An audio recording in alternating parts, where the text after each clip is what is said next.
Where Democrats again rejected a push by Republican lawmakers to suspend California's gas tax. It's currently at 51 cents per gallon. That's the highest in the nation.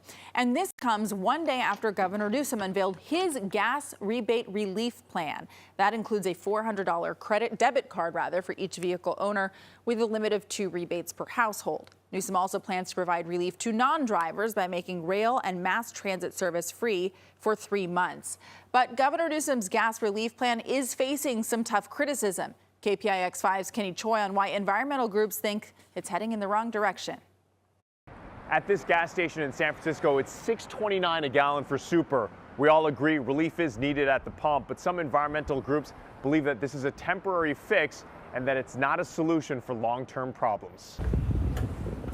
Pumping back $400 or even $800 if you own 2 cars back into the wallets of drivers when gas prices are spiking sounds like relief. But many environmental groups don't believe this is the right approach. It's kind of like a Band-Aid that actually doesn't really do anything for the current problem that we're in.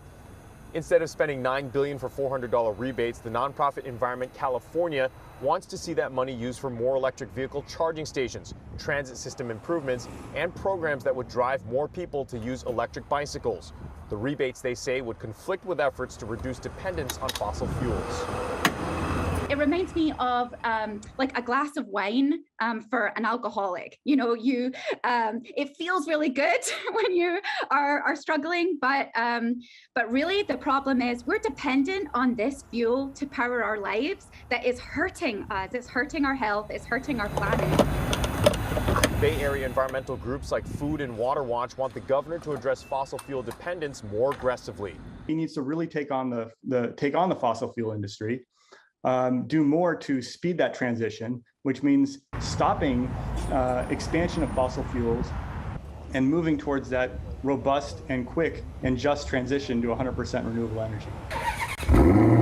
State lawmakers have introduced their own proposals regardless of whether you own a car.